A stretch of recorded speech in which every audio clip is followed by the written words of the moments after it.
Baik, selanjutnya saya akan membacakan makalah kelompok 3, yaitu Al-Makkiyah dan Al-Madaniyah. Dalam perkembangan dan dinamika turunnya wahyu, terdapat berbagai istilah-istilah yang muncul dalam studi Al-Quran. Salah satunya ialah istilah Makki dan Madani, yang sering disebut dengan Makkiyah dan Madaniyah. Kedua kata tersebut diambil dari kota Makkah dan Madinah. Makkiyah dan Madaniyah merupakan salah satu ayat-ayat atau surah dalam Al-Quran. Makkiyah dan Madaniyah merupakan salah satu surah Al-Quran yang membahas dua periode penting tentang turunnya ayat atau surah dalam Al-Quran. Dalam menetapkan ayat atau surah yang tergolong dalam Makkiyah dan Madaniyah, terdapat berbagai macam teori yang dikemukakan oleh beberapa ulama. Para ulama mendefinisikan berdasarkan tempat Nabi menerima wahyu, yaitu Makkiyah ialah ayat yang diturunkan sebelum Nabi Muhammad hijrah ke Madinah, meskipun turun bukan di Mekah, sedangkan Madaniyah ialah ayat yang diturunkan setelah Nabi Muhammad hijrah ke Madinah, meskipun turun di Mekah atau Arafah. Dalam perspektif tempat umum, didefinisikan bahwa Makkiyah turun di Mekah dan Madaniyah turun di Madinah. Namun, perspektif tersebut terdapat kelemahan yang di mana dalam definisinya terdapat ayat-ayat tertentu yang tidak diturunkan di Mekah dan Madinah ataupun sekitarnya. Pengertian Al-Makkiyah dan Al-Madaniyah. Yang pertama, teori geografis. Menurut teori ini, pengertian Al-Makkiyah adalah ayat yang diturunkan di kota Mekah, baik waktu sebelum Rasulullah SAW hijrah maupun sesudahnya.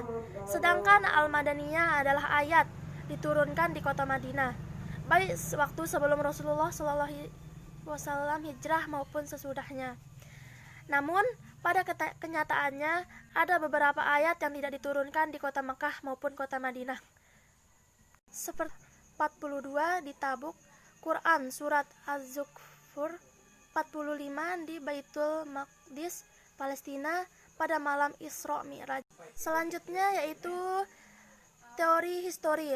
Menurut teori ini, pengertian Makkiyah adalah ayat yang turun sebelum Rasulullah SAW hijrah, meskipun ayat tersebut turun di luar kota Mekah seperti Mina, Arafah atau Hudaybiyah dan lainnya. Sedangkan pengertian Madaniyah adalah ayat yang turun sesudah Rasulullah SAW hijrah, meskipun ayat tersebut turun di Badar, Uhud, Arafah atau Makkah. Selanjutnya yaitu teori subjektif. Menurut teori ini, pengertian Makkiyah adalah ayat yang berisi panggilan kepada penduduk Makkah dengan panggilan, "Wahai manusia, wahai orang-orang yang ingkar, wahai anak Adam."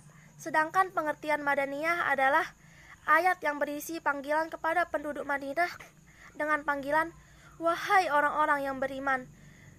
Dan yang terakhir yaitu teori analis. Menurut teori ini, pengertian Makkiyah adalah ayat yang memuat cerita umat dan para nabi terdahulu. Sedangkan Madaniyah adalah ayat yang berisi tentang Uhud, hukum Islam, faraid, ketetapan, dan sebagainya.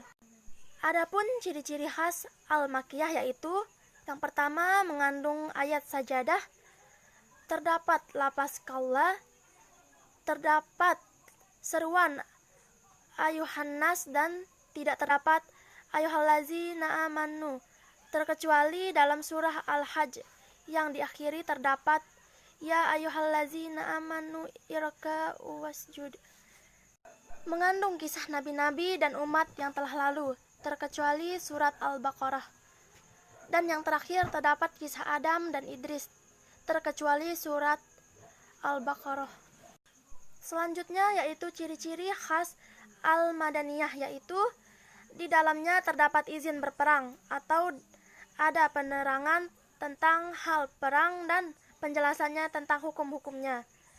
Di dalamnya terdapat penjelasan bagi hukum-hukuman, tindak pidana, faraid, hak perdata, peraturan, dan lainnya. Di dalamnya tersebut tapi kecuali surah Al-Ankabut yang diturunkan di Mekah.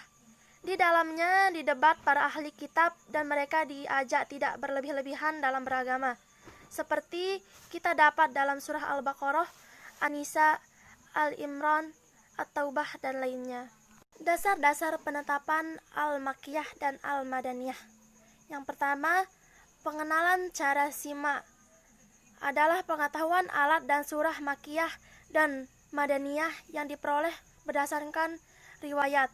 Sedangkan pengenalan cara qiyas adalah pengetahuan ayat dan surah Makkiyah dan Madaniyah berdasarkan kriteria yang menonjol tersebut, antara lain melalui ciri kitabnya, kandungannya, redaksi, dan lainnya.